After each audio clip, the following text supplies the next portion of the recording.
Paper देने के बाद तो मगर अपने आप डाउन होना था क्योंकि ऐसा अनएक्सपेक्टेड पेपर अचानक से आ गया। तो उसके बाद जब हम आए कोचिंग की जो आंसर की थी उससे हमने अपना स्कोर मैच किया, आसपास देखा कि सबका स्कोर कम आ रहा है। तो फिर कुछ दिन बाद पता चला कि किसी कोचिंग में फिजिक्स का इतना स्कोर है ही नहीं जितना हमारा है। तब कोई ना कि कंफर्म होने लगा कि हाँ एक अच्छी रैंक आ सकती है। आपने जो एग्जाम दिया था उसमें कौन से जो सब्जेक्ट के जो हार्ड क्वेश्चन थे कौन से थे जिनका थोड़ा डाउट था? मेरे सबसे हार्ड तो फिजिक्स ही थी। मेरा पेपर का कोड 45 था और मेरे पेपर के कोड में जितने भी फिजिक्स के हार्ड क्वेश्चन थे वो शुरू के 20 में थे। तो अपना आधा घंटा मैं उन क्वेश्चन को पहले ही खराब कर चुका था और मेरे से मुश्किल से 7-8 क्वेश्चन में थे। उसके बाद मैं फिजिक्स को स्किप करके एक बार केमिस्ट्री पर गया, फिर मैंने केमिस्ट्री फटाफट की, फिर मैंने बायो फटाफट की। तो ज़्यादा जल्दी के चक्कर में कहीं ना कहीं मेरी सिली मिस्टेक भी होगी। केमिस्ट्री में मेरा जो एक क्वेश्चन मिला था वो कैलकुलेशन मिस्टेक है और बायोलॉजी में भी एक आधा क्वेश्चन और सी हो सकता था क्योंकि जल्दबाजी के चक्कर में गलत हो गया। केमिस्ट्री में एक ही गलत हुआ इसका और फिजिक्स में 3 ही गलत हुआ। उसके बाद मैंने फिजिक्स वापस चालू की और फिजिक्स में मैं पीछे से लगा, मतलब 45 क्वेश्चन से लगा, 45, 44, 43 ऐसे करते करते मैं 25 तक पहुँच गया। मेरे सारे क्वेश्चन हो गए तो अपने आप ही कॉन्फिडेंस आ गया। केमिस्ट्री हो चुकी थी, बायो हो चुकी थी, फिजिक्स भी आधी हो चुकी थी। फिर उसके बाद जो बचा हुआ टाइम था मैंने 20-25 क्वेश्चन को दिया और 19 से भी ज़्यादा क्वेश्चन मेरे सही हो गए। आपने शानदार जो है स्कोर हासिल किया है, देश में आप बोल रहे हैं, अन्य जो छात्र जूनियर्स उनको क्या कहना चाहेंगे, किस तरह से तैयारी करें? देखिए मैं उनको यही कहना चाहूँगा कि आप अपनी परफॉर्मेंस में तो मतलब जो कोचिंग इंडस्ट्री परफॉर्मेंस है पहली बात तो उसके बेस पे अपने आप को जज मत करें।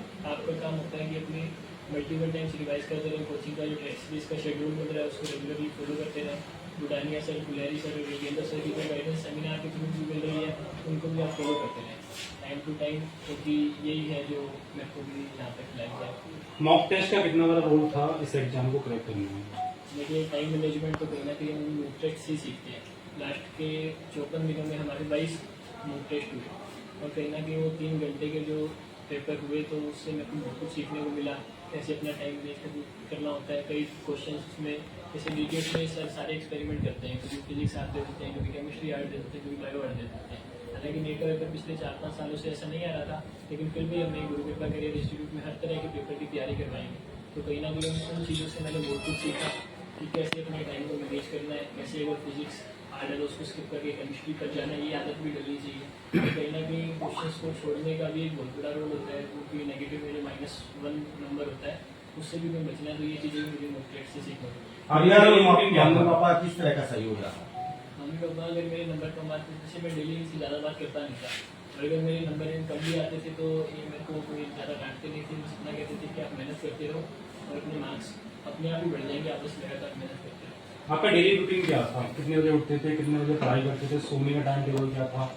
ऐसा मेरे को कुछ फिक्स नहीं था, मतलब मैं बस इतना कह सकता हूँ कि कोचिंग के अलावा 6 to 7 आवर्स की रेगुलर स्टडी करनी चाहिए हमें अगर हमें अच्छी रैंक की उम्मीद करनी चाहिए। स्ट्रेस दूर करने के लिए क्या किया? स्ट्रेस दूर करने के लिए मैं अपने पेरेंट्स से बात कर लेता था या फिर अपने मेंटर से बात कर लेता या दोस्तों के साथ थोड़ी देर बाहर चला जाता था। क्या सेल्फ स्टडी से भी ये एग्जाम क्रैक किया जा सकता है या कोचिंग संस्थानों का बहुत बड़ा रोल होता है? क्योंकि मेरे जैसे परिवार में आज तक किसी ने नीट का पेपर नहीं दिया है। यहाँ तक कि बायो की स्ट्रीम में मैं परिवार में अकेला हूँ जिसके पास बायोलॉजी है। तो मुझे बिल्कुल नॉलेज नहीं था। 10th के बाद जब मैं मुझे अपने क्लासरूम में ये पता चला कि 720 नंबर का पेपर होता है, एक क्वेश्चन के 4 नंबर मिलते हैं और 1 नंबर नेगेटिव मार्किंग होती है, तो ये सब चीज़ें मुझे नहीं लगा कि मैं सेल्फ स्टडी से कर पाता हूँ। तो कृपा करियर इंस्टीट्यूट में मैंने 3 साल मेहनत की, हर चीज़ के लिए मुझे तैयार किया गया, मतलब मैंने पेपर में अच्छा स्कोर किया। आप खाटू श्याम जी में भी आस्था रखते हैं, सालासर बालाजी में भी वाहिगुरु में भी, लेकिन आप इसे 3 दिनों से वृंदावन में थे, कोई विशेष जुड़ाव वहाँ कुछ? वो तो छुट्टियों के हिसाब से घूमने चलेंगे, मम्मी पापा लेके चलेंगे। आप भी अगर आप किसी बच्चे को बताना चाहें जो 2026 में एग्जाम देना चाहते हैं कि 3 टिप्स हैं इनको आप फॉलो कर लो या 4 टिप्स हैं इनको आप फॉलो कर लो सो दैट आप कम गलतियां कर पाएंगे, चांसेस जो है आपके बढ़ जाएंगे, वो क्या देना चाहेंगे? देखिए सबसे पहली चीज़ मैं जो करना चाहूँगा वो है क्वेश्चन पेपर्स। कहीं ना कहीं अगर क्लासरूम के नोट्स मिल जाए उसको हमने अच्छे से कर लिया, उसके बाद हमें यहाँ पे मॉड्यूल भी मिलते हैं, उन मॉड्यूल को भी अच्छे से करना होता है। पेपर प्योर एनसीईआरटी बेस्ड आ रहा था, आजकल तो इस बार का पेपर काफ़ी जो एनसीईआरटी से बाहर भी चीज़ें कुछ आ गई, लेकिन अभी जब पेपर प्योर एनसीईआरटी से आ रहा था तो जो फिजिक्स में जो हार्ड क्वेश्चन थे उनके भी कंसेप्ट कहीं ना कहीं एनसीईआरटी के अराउंड ही थे। तो इसलिए सबसे पहले आप अपने मॉड्यूल के क्वेश्चन प्रैक्टिस करें। उसके बाद हमें यहाँ पर समर्थ के नाम से एक बुकलेट मिली, उसमें एनसीईआरटी के सारे इंपॉर्टेंट क्वेश्चंस थे, मैंने उसको अच्छे से सोल्व किया।